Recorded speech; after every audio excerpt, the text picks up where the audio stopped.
কবি নীরেন্দ্রনাথ চক্রবর্তীর একটা কবিতা আছে। কবিতাটার নাম হচ্ছে উলঙ্গ রাজা।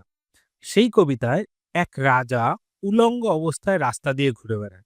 কিন্তু রাজ্যের বেশিরভাগ লোকই রাজার মোহে কিংবা রাজার ভয়ে রাজাকে বলতে পারে না যে সে উলঙ্গ। শেষে এক নিষ্পাপ শিশু রাজাকে বলে যে, রাজা, তোর কাপড় কোথায়? পিনাকিবাবুর অবস্থা অনেকটাই উলঙ্গ রাজার মতো। উনি নিজের মতো ভিডিও পোস্ট করেন এবং প্রচুর মানুষের বাহবা পান। কিন্তু বেশিরভাগ মানুষই তার কন্টেন্টের ফ্যাক্ট এবং ফিগারগুলো কখনোই ঝালিয়ে দেখেন না। উলঙ্গ রাজা কবিতায় ওই যে ছোট্ট বাচ্চা ছেলেটা যে রাজাকে মনে করিয়ে দিয়েছিল যে, রাজা, তোর কাপড় কোথায়? রাজা তার সঙ্গে ঠিক কি করেছিল তা আমার জানা নেই।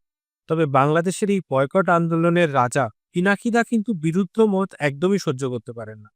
আপনি বিরুদ্ধ মতামত দিয়ে কিংবা ওনার ফ্যাক্ট অ্যান্ড ফিগারগুলোতে ভুল আছে এমন করে এমন একটা পোস্ট করে দেখবেন, দেখবেন পরে তিনি আপনার ফেসবুক প্রোফাইল বা WhatsApp, not only WhatsApp, I mean to say যে ইনস্টাগ্রাম বা সোশ্যাল মিডিয়া প্রোফাইল দেখবেন ব্লক করে দেওয়া। ইন্ডিয়ান হলে তো আপনার প্রোফাইল ব্লক করে দেওয়া হবেই। এ ব্যাপারে কোনো সন্দেহ নেই। তবে আপনি যদি বাংলাদেশী হন তবে আপনাকে বলা হবে ভারতের এজেন্ট, আপনি রয়ের এজেন্ট।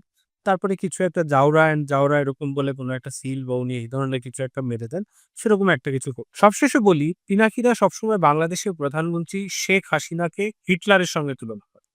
অথচ পিনাকিদার নিজের সোশ্যাল মিডিয়াতে যেভাবে অন্যদের বিরুদ্ধে মতের পোস্টগুলোকে ব্লক করে দেওয়া হয়, তাতে তার আচরণের সঙ্গে হিটলারের আচরণের এমন কি বিশাল কিছু পার্থক্য আছে সেটা কিন্তু ভেবে দেখার সময়